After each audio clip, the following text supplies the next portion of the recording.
Page 39, this is the review worksheet. Now, normally I wouldn't cover these worksheets, but they're doing some things here that I'm rather concerned about. I didn't write the book, so it's not up to me.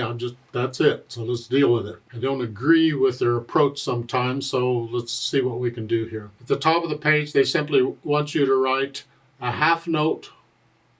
Write a half note below the given note to make the indicated melodic interval.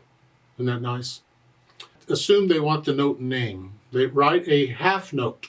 So in the first one, they want you to write in a half note at a melodic interval according to they give you the interval above the staff. And you go down that interval and write in a half note above the second box. So you got two half notes in the measure. And in the box, you're supposed to put the name of the notes. That first one is B. If I go down a third, we'll just count. 1, 2, 3, it'd be a G. So I put in a half note G, and I put in the names of the notes, B and G, right? And then the E, I go down a fifth. 1, 2, 3, 4, 5, A. Put in the names of the note. You do that, whatever. Let me know if you have questions.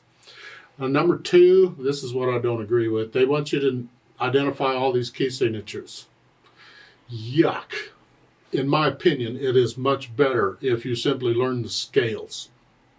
And you learn what the key signatures are according to the scales. It's much easier when reading music. Because when you see 5 or 6 sharps there in music, you think, oh my God, what's sharp now? But if you know the scale, you just play the notes in the scale and don't worry about it. It takes care of itself. It really works very well. I've used that for years. It's just wonderful, simply because I know the scales. However, they're doing it this way, so let's see what we got. Now with sharps, easy crutch to remember here is you take the last sharp in the key signature, whatever it is, go up a half step, and that's the key. So remember, 1 sharp was F sharp here. If I go up a half step, I get a G. I told you it's G major. That's it. So that first one is 4 sharps. The last sharp in there is a D sharp here. If I go up a half step, that's an E. So that's the key of E major. We're talking major keys, not minors here. You can do them all that way. That second one has a whole gobs of goozy and however many sharps that is. Take the last sharp, which is a B sharp, which is here. You go up a half step and it's here. So it's the key of C sharp. C sharp has 7 sharps. C is kind of an interesting one because C major has no sharps or flats. C sharp has 7, all of them, sharps or flats. And C flat major has 7 flats. So it's like 7 sharps and 7 flats and nothing.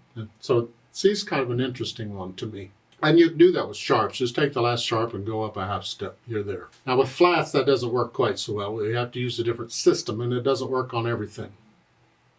I already told you 1 flat is F major. You just have to memorize that one. But once you got that one done, once you go to 2 flats or more, then there's a system for figuring it out. When you don't know the scales and you don't know what they are, it's better to know the scales and you just know how many there are. The key it's in is the next to the last flat in the key signature. So the first one has 4 flats. The next to the last flat is an A flat. That is the key of A flat. 4 flats, A flat.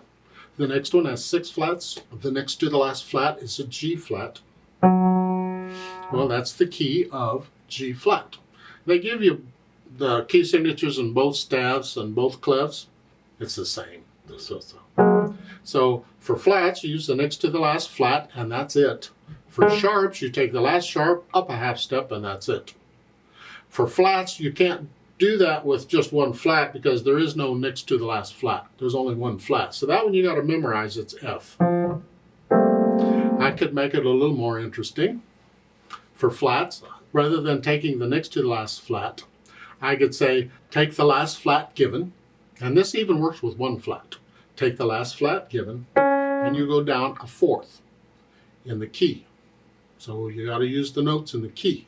So it's like the last flat in the first one is a D flat, Well, if I go down 4 notes, you know, a fourth, an interval of a fourth in the key. 1, remember the one I'm on is 1. 1, 2, 3, 4. That's the key, A flat. It's easier to take the next to the last flat. But if there's only one flat, there is no next to the last flat, but you can still go down a fourth here. 1, 2, 3, 4. It's the key of F. Either way, get you there. Whatever crutch you need to do it, but in my opinion, it is much better if you just learn the scales and you know the key signatures based on the scale. You play the notes in the scale. When you get it in the music, you don't worry about what's flatted or sharped or what. Blech. I've tried both methods, and the method I use is I play in the key. I play the notes in that scale. That works so much better. It's much easier until they add accidentals, and then everything falls apart. On page 40, they have the columns where you get to line up one thing with another. Hopefully, you can do that okay. It is important that you understand all of those and you know what those are. So let me know if you have any questions, but I'm not really going to cover that right now. You can do that, I'm sure.